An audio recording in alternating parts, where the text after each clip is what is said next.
Hey, welcome to Ask Jimmy the Dean. Today we're looking at the question that revolves around various Christian views of how the earth came into existence. And sometimes it's called old earth versus new earth.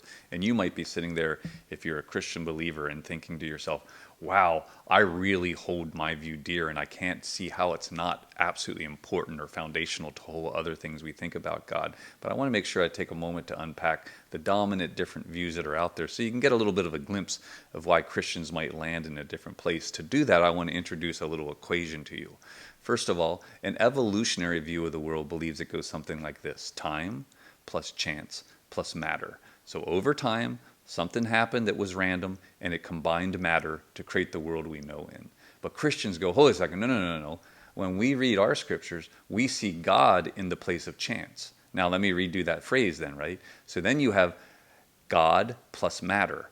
God took the dust of the earth, breathed life into it, you had man. And so Christians would sit and go, hey, that's how it all came about. Then there's other streams of the church that would say, hold a second, is evolutionary really that scary? What if God was involved in evolution, managing it at critical points along the way? And they actually then have a different equation. Their equation goes time plus God plus matter. And they still see that there's a God active in the midst of that. So that can bring up a lot of emotions because, first of all, that last group, time plus God plus matter, is going to say it's okay that it's an old earth and that we interpret the geological record a certain way and that things are playing out. What's really key is that an intimate God stepped into history at critical moments and made sure that the human dream went a certain direction. And at some point, humanity reached a point of, we'll just call it salient or satientness, it's called, where it was actually able to be pronounced as an actual give and take relationship between God and God's man or human creation. And then that's when the biblical record takes off. They have no problem, that stream of the church has no problem looking at Genesis 1 and believing something called a gap theory, meaning there's a gap between verses 1 and 2. I'll remind you, they go like this: in the beginning, God created the heavens and the earth. Now the earth was formless and void, and darkness or chaos hovered over it. That gap theory says, hey, that period there is a period of something was going on. Actually, the word chaos there is a kind of Hebrew word or ancient word that's showing the fact that something was taking place. Or in other words, and it went toward darkness, but God decides to hover over it and move it toward. And then all of a sudden, you have a much more kind of ordered creation, culminating in the greatest of all achievements on creation is the creation of man on day 6, right? So someone who would be a Christian who believes that evolution is okay just looks at that, believes there was a gap, or might believe that the days were longer than the traditional day and there was thousands and hundreds of thousands or maybe even millions of years in those, and they begin to come to that interpretation. Now, I'll tell you what's key to both interpretations, because some Christians are sitting going, hold a second, no. When I read the Bible, it seems to me to be pretty plain and clear that God took dirt, breathed on it, and then immediately a sentient being was born, right? And there all of a sudden was a human being that was in an immediate interaction with God in the naming of the animals. That's the first thing. Matter of fact, the first reflection a human being has is that he needs another human being. He sees in the naming of the animals that there's none for him. And so it's a wonderful little interplay there of a human being encountering its God through reflection and also co-creativity. A lot of fun stuff.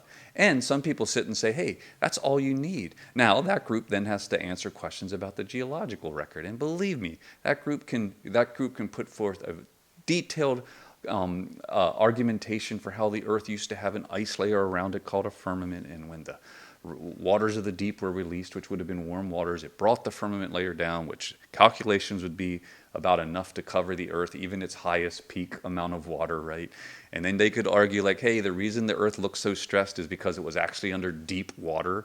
I mean, in other words, time and pressure is what creates age. Have you ever seen a president after they've been in office for like 4 years? They just look so much older because of the pressure they face, right? So, a young earth argument is going to be like, of course the earth looks stressed. Of course the earth has layers because of the way of what would have taken place there with pressure, etc. Now, I'm not here to make an argument for or against that. I'm here to just remind you that these are people who are predominantly trying to still argue for the fact that what's most critical in the Christian interpretation of the Genesis, or what we call the cosmology account, how the world came into being, is that there was a personal deity involved stewarding the creation of human beings.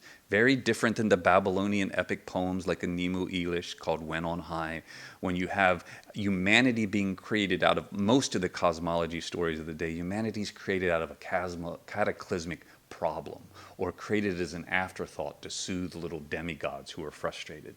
The Judeo-Christian account would have stood radically different than the three other dominant cosmologies of the day, and the fact that this was a deliberate God who created a purposeful and purpose-filled creation, that humanity was the dream, a crowning achievement of it all along. So whether or not you hold to God plus matter, or whether or not you hold to time plus God plus matter, both of these positions can still create an understanding that an intimate God was stepping into history and doing something and putting human beings in the encounter with human beings at the center of it. And then we gotta love the second book of the Bible, Exodus, where when God is asked God's name by Moses, as Moses was going to go back in and take on the deities of Egypt, Nilus, Ahimetep, Ra, all of that.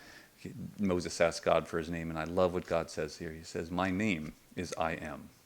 And then a few verses later he says this, "And this will be my name for all generations. I am the God of Abraham, Isaac, and Jacob." That the Judeo-Christian God's story, actually resume, is that of what this God has done among human beings. This is an intimate God that's active in the affairs of humanity.